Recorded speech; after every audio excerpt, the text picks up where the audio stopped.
આજરોજ સુરેન્દ્રનગર કલેક્ટર કચેરી પાસે કોંગ્રેસના પૂર્વ ધારાસભ્ય શ્રી નૌશાદભાઈ સોલંકી અને જિલ્લા કોંગ્રેસના સમિતિના આગેવાનો તથા જિલ્લા ખેડૂત સંગઠન દ્વારા સંયુક્ત રીતે સરકાર વિરોધ ખેડૂતોને પાક નિશમના વળતર માટે ધરણા પ્રદર્શન યોજવામાં આવ્યું।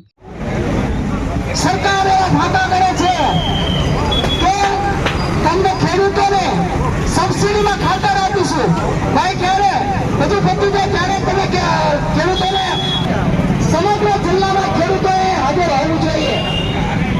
10 તાલુકાઓના 100 ખેડૂતો જો અહીંયા આવ્યા હોત તો ત્યારે અહીંયા આપણા એક હચવારો હોય ત્યારે તમામ ગામડાઓમાંથી દરેક ખેડૂતોની સાથે 5-10 લેતા આવવા જોઈએ। આજે જ્યારે આ કોંગ્રેસે જે સારામાં સારી પહેલ કરી છે અને ભાજપ સરકારના જે કાન અમલવાની વાત કરી છે એને હું મારું સમર્થન આપું છું અને જેટલું કોઈ ખેડૂત હવે રાજવો માટે તૈયાર નથી।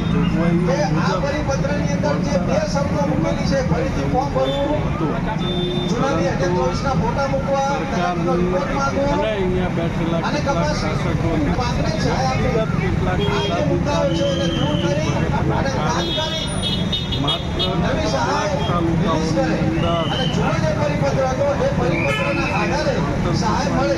માત્ર 10 કે 20 હજાર આપી અને 10 દેશોના ખેડૂતોને પધરાવવું એ તો ખેડૂતોની મજાક છે। એટલે આ મજાક તમે જો ખેડૂતોની કરતા હોય તો આ દેશ જે છે ને એ ખેડૂત પ્રધાન દેશ છે અને આ દેશમાં ખેડૂત જે ધારે કરી શકે, જ્યારે જ્યારે ક્રાંતિ થઈ છે મિત્રો, તો એ ક્રાંતિ ગરીબ, પીડિત, શોષિત અને ખેડૂતોએ કરેલી। ગુજરાત આ પરિવર્તન માંગે અને આ પરિવર્તન ખેડૂતો કરી બતાવશે।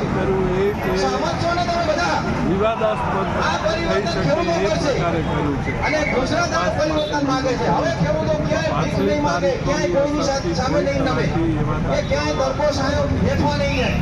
આ રસ્તા ઉપર હવે ખેડૂતોને બહુ જગ્યા આંદોલનો, બહુ જગ્યા આયોજન કરો માટે ખેડૂતો એક થાવ અને પોતાના ન્યાય માટે